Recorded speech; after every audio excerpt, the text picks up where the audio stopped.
સરકાર જે ખાતર ગરીબોના ખેતર માટે આપે છે તેનો મોટા ભાગે ઇન્ડસ્ટ્રીમાં ઉપયોગ થાય છે, પરંતુ આ કામ ખૂબ જ સાવચેતીથી કરવામાં આવે છે એવી ફરિયાદો વચ્ચે ઉચ્છલ પોલીસે 27,42,900 રૂપિયાના મુદ્દામાલ સાથે ખાતરનો જથ્થો અને એક ટ્રક તથા 2 4 વ્હીલ ઝડપી પાડી હતી। ભારત દેશમાં લોકો પૈસા કમાવી લેવા માટે કેટલી પણ નીચી હદે ઉતરી શકે છે, પછી પોતાની ફરજ અને પદથી ગદ્દારી કરવી પડતી હોય કે પછી ગરીબોના પેટમાં જવું જોઈતું અનાજ વેચી કાઢવાનું હોય કે પછી ખેડૂતોના ખેતરનો સરકારી ખાતર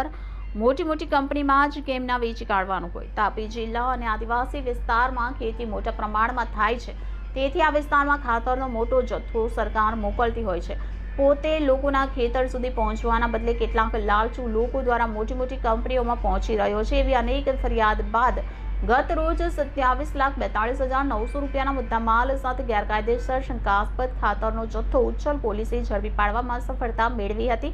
જેમાં ઉચ્છલના સાંકળતા ફાટક પાસેથી કદાચ પાયલોટિંગ કરી રહેલ મહિન્દ્રા પિકઅપ અર્ટિગલ કાર અને ખાતર ભરી લઈ જઈ રહેલ ટાટા કંપનીની ટ્રકમાં મહારાષ્ટ્રથી સુરત તરફ લઈ જવાતો ખાતરનો જથ્થો ઝડપાયો, જેમાં મહારાષ્ટ્રના ખાંડવારાથી ખાતરનો જથ્થો મોકલનાર રાહુલ જયસ્વાલ અને એના પિતા હજી પોલીસ પકડથી દૂર હોવાની માહિતી મળી રહી છે। હાલ પોલીસ દ્વારા ખાતર ઇન્ડસ્ટ્રીયલ વપરાશનું ટેકનિકલ ગ્રેડનું છે કે ખેત વપરાશ માટે સબસિડીવાળું તે અંગે ખેતીવાડી અધિકારીને બોલાવી તપાસ ચાલી રહી છે, પરંતુ યોગ્ય તપાસ થાય તો ખાતરના વેપારીઓ દ્વારા ચોરી છુપીથી સરકારી ખાતરનો જથ્થો ઇન્ડસ્ટ્રીમાં મોકલવાના મોટા રેકેટનો પર્દાફાશ થવાની પૂરી શક્યતા છે। અત્રે એ પણ નોંધવું રહ્યું કે તાપી જિલ્લામાંથી પણ આ પ્રમાણે ગેરકાયદેસર ખાતરનો વેપાર થઈ રહ્યો છે। ના પડદા ક્યારે ઉચકાશે ત્યારે આવનાર દિવસોમાં જોયું રહ્યું અને આ રેકેટ કોણ બહાર લાવે છે, પોલીસ કે પત્રકારો, તે જાણવા માટે જોતા રહો અમારી ચેનલ।